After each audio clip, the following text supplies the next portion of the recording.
Olá, pessoal, sejam muito bem-vindos. Hoje a gente vai mergulhar de cabeça num tema que, vamos combinar, mexe com todo mundo, especialmente na nossa realidade universitária aqui no Brasil: a ansiedade. Quem nunca sentiu aquele frio na barriga, aquela pressão esmagadora do Enem e dos vestibulares, a angústia de não saber o que vai ser do futuro profissional no mercado tão instável? E o peso das provas, dos trabalhos, que parece que nunca acaba?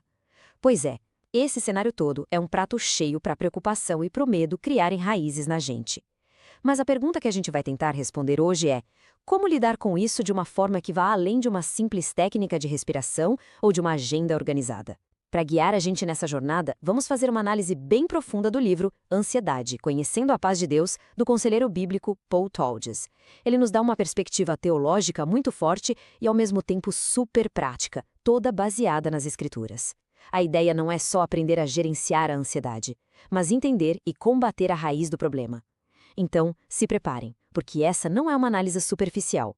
É um convite para a gente desmontar a anatomia da ansiedade e, quem sabe, encontrar o caminho para uma paz que não depende do caos lá fora. Vamos nessa? E para nossa conversa ser bem clara e organizada, a gente vai seguir este roteiro aqui. Vamos começar, claro, definindo o que é essa tal de ansiedade, essa batalha interna, segundo Taudes. Depois, na segunda parte, a gente vai mais fundo, para investigar a raiz espiritual do problema. A partir da terceira sessão, o jogo vira. A gente sai do problema e começa a olhar para a solução, com o refúgio divino. E aí, as sessões 4, 5 e 6 são pura prática. A gente vai ver que o combate começa na mente, vai aprender sobre a disciplina da fé ativa e, por fim, descobrir como construir alicerces da confiança inabalável. É um caminho completo. A gente vai do diagnóstico ao tratamento profundo e, finalmente, à construção de uma vida mais forte. Então vamos lá, começando pela nossa primeira sessão, definindo a ansiedade. É aquela velha história. Antes de lutar contra um inimigo, a gente precisa saber quem ele é. É fundamental ter uma definição clara. E aqui, o Paul Taudes nos convida a ir além daquela compreensão que a gente já tem, da psicologia ou da medicina, que são super válidas, ele mesmo reconhece isso, mas ele quer nos dar uma perspectiva bíblica, que enxerga a ansiedade como algo que afeta a gente por inteiro, corpo, alma e espírito. O legal da análise do Taudes é que ele vai na origem da palavra. No Novo Testamento, a palavra grega que a gente geralmente traduz como ansiedade ou preocupação é merimna. E essa palavra vem de um verbo, merizo, que significa dividir, partir em dois. Então, a definição que Taudes nos dá é que a ansiedade é um cuidado que divide. Pensem na força dessa imagem. A ansiedade é uma força que racha nossa atenção, que parte nosso coração ao meio. A gente fica com um pé no reino de Deus, tentando focar no que é eterno, e o outro pé atolado na areia movediça das preocupações do dia a dia. A prova de cálculo, o boleto que vai vencer, o futuro daquele relacionamento, o que os outros vão pensar. Jesus usa uma imagem perfeita para isso na parábola do semeador. Ele fala da semente que cai no meio dos espinhos. E o que são os espinhos? Jesus mesmo explica: os cuidados deste mundo, a tal da merímana, e a sedução das riquezas. Esses cuidados dividem a nossa lealdade e, literalmente, sufocam a palavra, impedindo que a gente dê frutos. A ansiedade, nessa visão, é uma distração fatal que nos desvia do nosso foco principal: amar e confiar em Deus de todo o coração. Ok, mas como é que esse cuidado que divide aparece na nossa vida real? O Taudes sempre se baseando na Bíblia, aponta 3 formas principais. Primeiro, a ansiedade se manifesta como um peso. Sabe aquela mochila que a gente carrega e que vai ficando cada vez mais pesada? É isso. Em 2 Coríntios 11, o apóstolo Paulo lista um monte de sofrimentos que ele passou, coisas terríveis, e no final ele diz que, além de tudo isso, tinha algo que pesava sobre ele todo o santo dia: a sua preocupação com todas as igrejas. É um fardo constante, uma carga mental e emocional que esgota a gente. Em segundo lugar, a ansiedade é uma aflição psicossomática.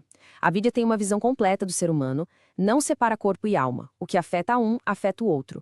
No Salmo 31, o rei Davi descreve a angústia dele de um jeito muito físico. Meus olhos se consomem de tristeza, e a minha alma e o meu corpo também. A minha força desfalece. A angústia interna vira cansaço físico, dor de verdade. Por fim, a ansiedade é uma consequência da nossa fraqueza. Em 2 Coríntios 4, Paulo diz que nós somos como vasos de barro, ou seja, somos frágeis, temos um limite.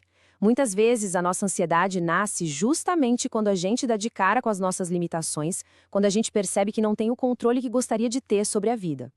E é aqui que o tal de Gédes vira o jogo. Essa citação é a chave de tudo. Ele não está negando que existam elementos físicos, biológicos que contribuem para a ansiedade. A análise bíblica não anula a médica, mas ele vai além. Em vez de ver a ansiedade só como um inimigo que a gente precisa destruir, ele dá um novo significado para ela. Ele a enxerga como uma oportunidade. Cada luta mental, cada coração acelerado, cada noite mal dormida, por mais que seja horrível, é também um convite. Um convite de Deus para a gente parar de confiar na nossa própria força, que a gente já viu que falha, e aprender a depender dele de um jeito mais real, mais profundo. A fraqueza que a ansiedade escancara na nossa cara se torna o campo de treinamento onde a nossa fé pode ser de fato exercitada, testada e, no fim, fortalecida. Deus usa a nossa fraqueza para mostrar a força dele.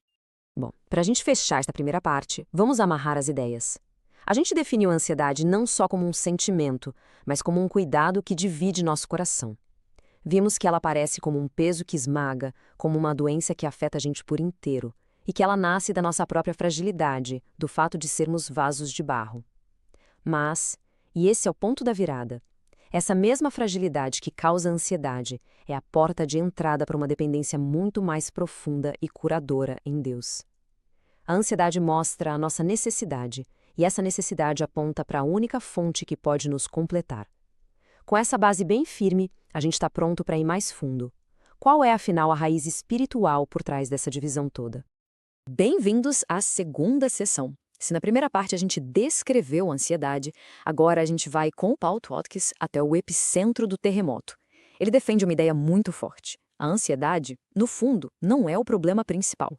Ela é um sintoma. Sabe a luz de advertência que pisca no painel do carro? A ansiedade é essa luz. E o que ela está indicando? Um problema mais sério no motor do nosso ser. Uma bagunça na nossa adoração. Jesus disse uma frase lapidar em Mateus 6,24. Ninguém pode servir a dois senhores. É essa imagem que o Toldes usa para diagnosticar a raiz da ansiedade.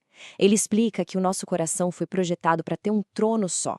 E nesse trono, só um rei pode sentar. Quando Deus ocupa esse trono sem concorrência, o resultado é natural. Devoção total, confiança, descanso e, como consequência, paz interior. O problema todo, a raiz da nossa inquietação, é que a gente vive tentando colocar outros senhores nesse trono. São os nossos ídolos. Para um universitário, o que pode ser um ídolo? O desejo de controlar nas notas, a necessidade de ser aceito nas redes sociais, a busca por segurança num diploma, num cargo público. Tentar servir a Deus e, ao mesmo tempo, a esses outros senhores, a Deus e ao controle, a Deus e a aprovação dos outros, cria um coração dividido, uma verdadeira guerra civil interna. E o resultado inevitável dessa devoção rachada é a dúvida, a inquietação, o tormento que a gente chama de ansiedade. E como essa idolatria do coração aparece na prática? Tautz identifica 4 sintomas principais que são como gasolina na fogueira da ansiedade. Primeiro, o descontentamento e a cobiça. É aquela vozinha que fica dizendo: se eu conseguisse aquele estágio, se eu tirasse aquela nota, se eu estivesse naquele relacionamento, aí sim eu teria paz. A cobiça nos deixa num estado eterno de insatisfação. Segundo, a inveja perversa. Lá no Salmo 73, o salmista Asaf quase perde a fé quando olha a vida boa de quem não está nem aí para Deus. Ele compara a vida dele com a dos outros e sente que Deus está sendo injusto, e isso gera uma ansiedade e uma amargura enormes. Terceiro, o perfeccionismo. Quando o nosso valor está amarrado no nosso desempenho, a gente vive com medo constante de falhar. A paz se torna impossível porque a gente sempre depende do próximo sucesso para se sentir bem. E por último, a ira e a irritabilidade. Lembra da história de Marta e Maria? Marta estava ansiosa e afadigada com muitas coisas. E como essa ansiedade apareceu? Em forma de irritação com a irmã e até com Jesus. Por quê? Porque o desejo dela por controle, por ordem, por reconhecimento, os ídolos dela, foi frustrado. A ansiedade transbordou em raiva. E qual o antídoto direto para o descontentamento? O contentamento. E o Tautz nos dá essa definição que é linda e profunda. Contentamento não é se conformar com pouco, não é apatia. É aquela sensação calma e doce de suficiente. É a paz que chega quando o coração finalmente entende e descansa na verdade de que Deus é quem cuida de nós e que nele a gente já tem tudo o que realmente precisa. O apóstolo Paulo diz em Filipenses: aprendi a estar contente em toda e qualquer situação. A palavra aprendi é a chave. Isso mostra que contentamento não é um sentimento que brota do nada. É uma disciplina espiritual, um músculo que a gente precisa exercitar de propósito, escolhendo confiar em Deus, dia após dia. Então, para a gente resumir esta sessão que é super importante, A grande tese do Tautges é que a ansiedade é, no fundo, um problema de adoração. É o alarme de incêndio que dispara quando o trono do nosso coração está sendo ocupado por ídolos que prometem paz, mas só entregam tormento. Ela nasce dessa divisão interna e se manifesta em descontentamento, inveja, perfeccionismo e ira. A solução, portanto, não pode ser um curativo superficial. Ela exige um realinhamento completo do nosso coração, tirar os ídolos do trono e voltar a adorar somente a Deus, que é a única fonte de contentamento e paz de verdade. Agora que a gente aprofundou o diagnóstico, estamos prontos para buscar a cura. Muito bem, agora que a gente já entendeu que a ansiedade é um sintoma de um problema de adoração, a gente entra na terceira sessão, que é a grande virada da nossa conversa. Se a raiz do problema está no que a gente adora, a solução está em virar nosso olhar, nossa mente e nosso coração para o único que é digno de ser adorado e que pode, de fato, nos dar paz. O Tautges nos mostra que o antídoto para um coração ansioso é conhecer de forma profunda e pessoal quem Deus realmente é. Uma das imagens mais lindas e fortes da Bíblia é a de Jesus como o bom pastor. O Tautges explora essa metáfora lá de João 10 para nos dar garantias concretas contra as mentiras da ansiedade. Primeira garantia: ele deu a vida por nós. O maior nível de amor e compromisso que existe já foi provado na cruz. Não tem prova maior que essa. Segunda, ele não nos abandonará. Jesus se diferencia do mercenário, que na primeira dificuldade vaza. Cristo fica com a gente no meio do perigo. Terceira, ele é comprometido conosco. O cuidado do pastor não é superficial, não é temporário, é profundo, constante. Ele está totalmente investido no nosso bem. E quarta, que talvez seja a mais pessoal de todas, ele nos conhece intimamente. Não somos só mais um número no rebanho. Ele chama as suas ovelhas pelo nome. Ele nos conhece tão profundamente quanto ele conhece o Pai.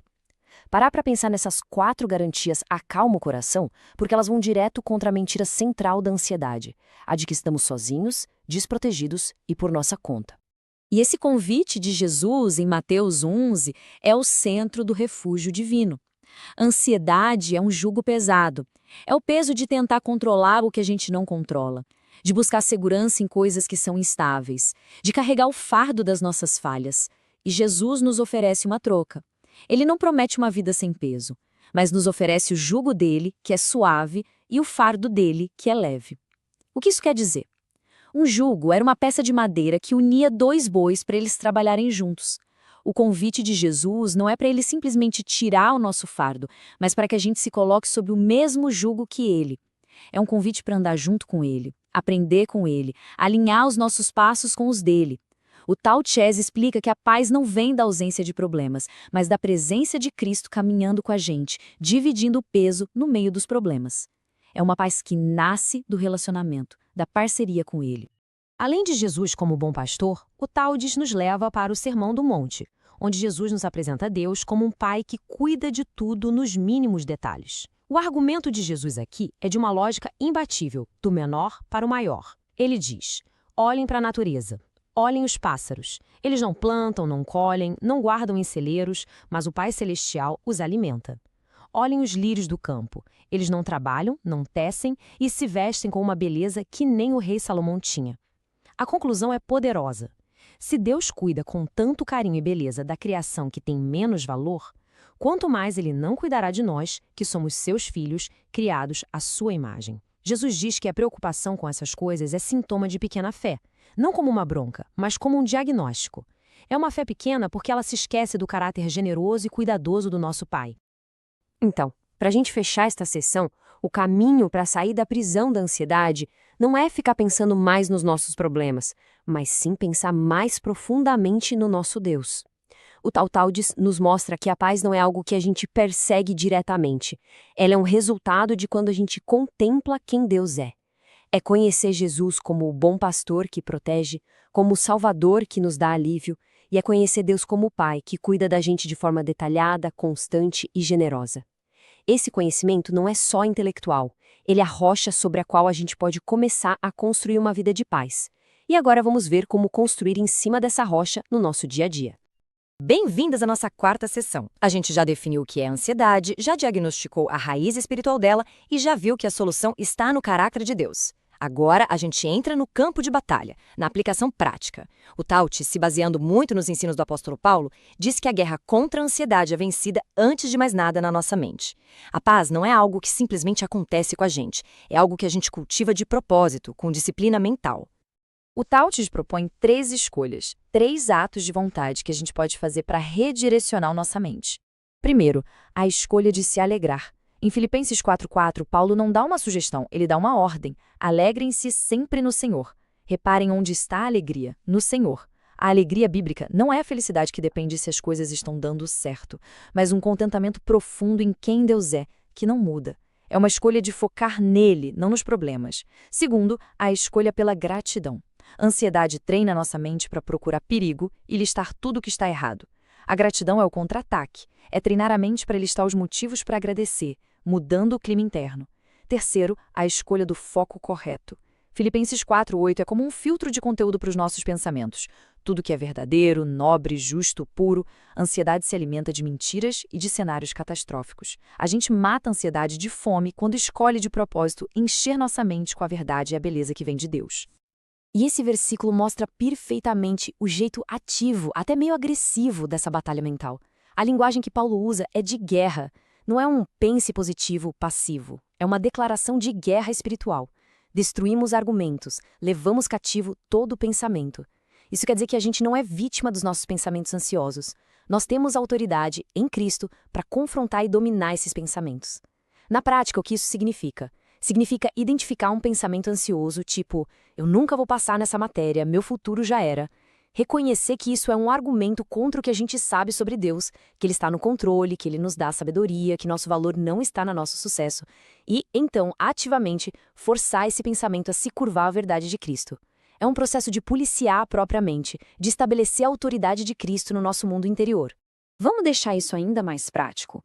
O Tautis usa a imagem de punhais da verdade para matar as mentiras da ansiedade. Olhem só este quadro. A ansiedade vem e sussurra uma mentira. Minhas necessidades não serão supridas. E se o dinheiro acabar antes do fim do mês? O que a gente faz? A gente confronta essa mentira com um punhal da verdade. Um versículo afiado. Meu Pai Celestial sabe do que eu preciso. Lá de Mateus 6. Outra mentira comum? Eu preciso controlar o futuro, planejar tudo para nada dar errado. O punhal da verdade de Mateus 6, quem de vocês, por mais que se preocupe, pode acrescentar uma única hora à sua vida? A ideia é ter um arsenal de verdades da Bíblia, memorizadas e prontas para o combate, específicas para as mentiras que mais nos atacam. É um processo contínuo de trocar a história que a ansiedade conta pela história que Deus conta. Então, o resumo dessa sessão é que a paz não é um estado passivo, é uma conquista ativa. A luta contra a ansiedade começa na mente. Envolve a escolha consciente de se alegrar em Deus e de ser grato, e o processo disciplinado de capturar pensamentos mentirosos e trocá-los pelas verdades da palavra. É exatamente o processo de renovação da mente que Paulo fala em Romanos 12. Mas a batalha não termina na mente, ela precisa virar ação. E é sobre isso que a gente vai falar na próxima sessão. Chegamos à quinta sessão da nossa análise. Se a sessão anterior foi sobre a batalha interna da mente, esta agora é sobre as ações externas que mostram e, ao mesmo tempo, fortalecem a nossa fé. O Dawkins argumenta que a confiança em Deus não é só um sentimento ou um pensamento, é uma prática, uma disciplina que aparece em ações espirituais concretas. A fé precisa de pernas para andar. A primeira e mais importante ação de fé é a oração. Filipenses 4, 6 e 7 nos dá a fórmula. Não andem ansiosos por coisa alguma, mas em tudo, pela oração e súplicas e com ação de graças, apresentem seus pedidos a Deus. E a paz de Deus guardará o coração e a mente de vocês. Vejam o contraste aqui. A ansiedade nos deixa focado nos problemas. É como se a gente estivesse dizendo, eu tenho que resolver isso, e o resultado é inquietação. A oração, por outro lado, muda o foco dos problemas para Deus. É uma declaração de dependência. Deus, eu não consigo, preciso de ti. E o resultado prometido não é a solução imediata de tudo, mas algo ainda melhor, a paz de Deus, que age como um soldado, um guarda, protegendo o nosso coração e nossa mente. A oração troca a dinâmica da ansiedade pela dinâmica da confiança. O apóstolo Pedro nos dá outra imagem de ação poderosa, lançando sobre ele toda a vossa ansiedade. O Tautis detalha isso em 3 passos. Primeiro, o versículo 6 nos dá a condição, humilhem-se. Entregar as nossas preocupações a Deus começa com a gente reconhecendo, com humildade, que não fomos feitos para carregar esse peso todo. A ansiedade muitas vezes é fruto do orgulho, da nossa teimosia em não admitir que temos limites. Segundo, o ato de lançar. A palavra grega original significa jogar sobre, arremessar. É uma ação com energia. Significa dar nome a cada ansiedade e conscientemente jogar aquilo sobre Deus em oração. E o terceiro passo é o que nos motiva a fazer isso, porque Ele tem cuidado de vós. A gente não joga nossas ansiedades num buraco negro, mas nos braços de um Deus que se importa. A certeza do cuidado dele é o que nos dá coragem para soltar o fardo. Além de orar e de lançar as ansiedades, o Tautes destaca outras disciplinas de uma fé ativa. Em 1 Pedro 5,8, logo depois de dizer para a gente lançar nossas ansiedades, Pedro avisa: estejam sóbrios e vigilantes. Isso significa estar mentalmente alerta contra as mentiras do inimigo, que usa nossas ansiedades para nos consumir com medo. Outra disciplina é de dormir em paz. No Salmo 3, Davi, mesmo cercado de inimigos, diz com confiança: eu me deito e durmo, e acordo, pois o Senhor me sustenta. Ele entrega ativamente a sua noite, seu momento de maior vulnerabilidade, aos cuidados de Deus. Por fim, a disciplina de paralisar o medo com a fé. No Salmo 27, Davi não finge que não tem medo, mas ele o confronta com declarações de fé. O Senhor é a minha luz e a minha salvação. De quem terei temor? Ele não espera o medo passar. Ele ataca o medo com a verdade sobre quem Deus é. Resumindo esta sessão, a fé que luta contra a ansiedade não fica parada, ela age. Ela se expressa na oração, que muda o foco. Ela se manifesta na humildade, que nos ajuda a entregar os fardos. Ela se traduz em vigilância espiritual, protegendo nossa mente. E ela floresce numa confiança tão forte que nos permite descansar, literalmente dormir, mesmo com a tempestade lá fora. Essas ações não só mostram a nossa fé, elas a fortalecem, construindo a base para uma confiança duradoura. E é sobre essa base que a gente vai falar na nossa última sessão. Chegamos à nossa sessão final, e talvez a mais importante. Se as outras sessões nos deram ferramentas para a luta do dia a dia, esta sessão é sobre como construir uma estrutura de vida, uma fundação tão forte que a ansiedade nem encontre brecha para entrar. Vamos falar sobre os alicerces de uma confiança que não se abala. Este versículo de Provérbios é, para o Tautestes, a viga principal de uma vida livre da ansiedade. Vamos analisar com calma. Confie no Senhor de todo o seu coração. A confiança aqui não é pela metade, não é só em algumas áreas da vida, é uma entrega total. E o contraste, e não se apoie em seu próprio entendimento. Essa é a parte mais difícil para a gente, que é treinado a ser racional. É abrir mão da nossa necessidade de entender tudo, de ter todas as respostas. A ansiedade vive e cresce exatamente quando a gente se apoia no nosso entendimento, que é limitado. A promessa que vem depois dessa entrega radical é poderosa. Reconheça o Senhor em todos os seus caminhos e Ele endireitará as suas veredas. Isso não quer dizer que o caminho vai ser fácil, mas que o próprio Deus vai se encarregar de nos guiar. E como a gente alimenta essa confiança no dia a dia? Tal Goethe sugere alguns hábitos para a alma. Primeiro, lembre-se das promessas. Em Isaías 43, Deus diz: quando você passar pelas águas, eu estarei com você. Quando passar pelo fogo, não se queimará. A gente precisa ter essas promessas na ponta da língua como âncoras para os momentos de crise.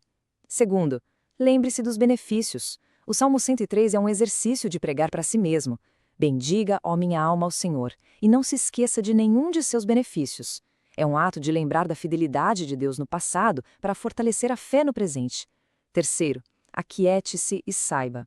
No meio do caos, o Salmo 46 nos chama: aquietem-se e saibam que eu sou Deus. A prática do silêncio, de ficar um pouco a sós com Deus e meditar na palavra, nos coloca de volta no centro. E por fim, mantenha-se no amor de Deus.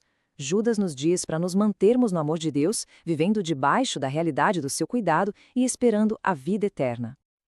Então, o grande ponto desta última sessão é que a paz que a gente busca não é um sentimento que vai e vem, é uma fortaleza. E essa fortaleza é construída sobre o alicerce sólido da confiança total em Deus. Essa confiança não fica parada, ela é alimentada por práticas diárias. Lembrar das promessas, praticar a quietude para ouvir a voz dele acima do barulho da ansiedade e viver mergulhado na realidade do seu amor, sempre com os olhos na eternidade. Isso cria uma força espiritual que as tempestades da vida não conseguem derrubar. Chegamos agora ao final da nossa análise. A gente percorreu uma jornada completa, guiados pela sabedoria do Paul Tautges. A gente começou definindo a ansiedade, passamos pela investigação das suas raízes na idolatria do coração, até descobrir o refúgio divino no caráter de Deus e pegar as ferramentas práticas para construir uma vida de paz. Vamos só recapitular as lições mais importantes que aprendemos? Se a gente pudesse resumir toda a nossa conversa de hoje, seriam estes os pontos-chave. Primeiro, a ansiedade mexe com a gente por inteiro, é uma questão integral. Segundo, a causa mais profunda não são as circunstâncias, mas uma crise de adoração no nosso coração. Terceiro, a paz de verdade não é a ausência de problemas, mas a presença de Deus no meio deles. Quarto, superar a ansiedade não é algo passivo, exige uma luta ativa na mente e a prática de disciplinas de fé. E, finalmente, a paz duradoura não é um concerto rápido, mas uma estrutura de vida, uma casa construída sobre o alicerce firme da confiança em Deus e na sua palavra. Para a gente terminar, fica esta pergunta não para uma resposta rápida, mas para uma reflexão sincera. A ansiedade funciona como um diagnóstico. Ela joga uma luz naquelas áreas onde a nossa confiança em nós mesmos, no nosso desempenho ou em outros ídolos, ainda é maior do que a nossa confiança em Deus. Talvez seja na área acadêmica, nos relacionamentos, no futuro financeiro, na saúde. Tente identificar essa área. Então pense em tudo o que a gente viu hoje. O bom pastor que não nos abandona, o pai que cuida das flores, as promessas de Deus. Qual dessas verdades sobre o caráter de Deus é o remédio exato que o seu coração precisa ouvir e aplicar hoje, nessa área específica? Que esta análise seja não apenas informativa, mas o início de uma jornada de transformação para que a alma encontre o seu verdadeiro e único descanso. Muito obrigado pela companhia